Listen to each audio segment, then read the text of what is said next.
Comme tous les Sarregueminois de sa génération, Marianne a grandi avec le Platt. Depuis 30 ans, elle travaille sa Muttersprache pour que l'on n'oublie jamais ses expressions et traditions. Quand ma mère était enceinte de ma sœur aînée, donc 5 ans avant moi, elle avait pris des notes. Sa grand-mère à elle vivait encore et c'était une Alsacienne d'origine qui parlait toujours l'alsacien. Et elle avait plein d'expressions comme c'était à l'époque, hein.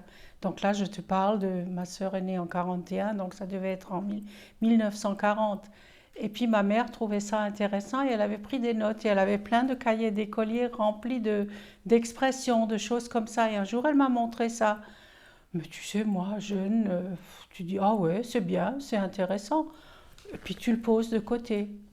Il faudra attendre 1994 pour que sorte le livre Miron Sockeret, qui reprend cette matière avec le concours de Robert Lambert. Depuis, 14 livres ont vu le jour. Un lexique du Platt sarregueminois, puis une traduction des contes et légendes recueillis dans la région par Angelika Merkelbach-Pink. Je me demande si c'était pas Hubert Zapp qui disait, écoute, les livres d'origine sont écrits, tu sais, le gothique imprimé, das lässt kein Mensch mehr. Sogar die Deutsche lesen das nicht mehr. C'est incroyable, hein? Plus personne ne pourra ni le lire ni le comprendre quand ils ne parleront plus le Platt. Oh, je dis oui, pourquoi pas. Dans les années 2000, un comité scientifique travaille sur la normalisation de l'écriture du Platt et Marianne fera partie de l'aventure. Le but là était même pas de sauver la langue, c'était de savoir la mettre par écrit. Et la difficulté était toutes nos différences de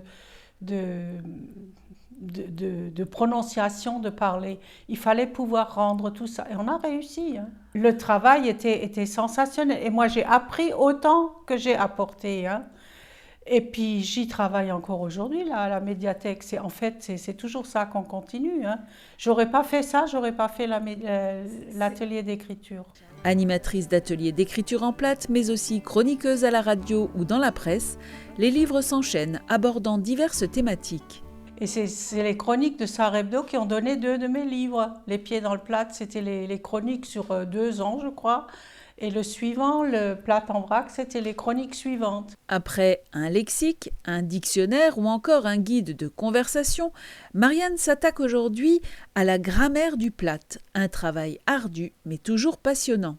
En 2016, l'OLCA, l'Office pour la langue et les cultures d'Alsace et de Moselle, lui décerne un Schwelmele, récompense pour ses actions menées en faveur de la langue régionale. J'étais doublement fière parce que c'était la première fois qu'ils montraient qu'ils étaient au courant qu'il y a quelqu'un de l'autre côté du col de Saverne, tu vois, et que ça tombe sur moi. Je mentirais si je disais que ça m'a laissée indifférente. J'ai pas eu de bol parce que quand ça a été remis, j'étais à l'hôpital, je venais de me casser le col du fémur. Marianne est aussi une collectionneuse de traditions. Sarregueminoise jusqu'au bout des doigts, le patrimoine de la ville et de la région sont présents partout chez elle et dans son travail. Ça, je l'ai montré aussi dans notre livre de cuisine. J'ai montré tout ce qui est notre culture régionale du point de vue non seulement langue, mais aussi artisanat. Avec tout ce qui a été fabriqué dans la région, ne serait-ce le verre, le cristal, la faïence. Bon, je ne vis pas dans le passé, mais je ne veux pas qu'on oublie ce qui a été avant nous, c'est ça. Et c'est ce que je voulais faire, c'était transmettre. Moi, mon gros sujet, c'est la transmission.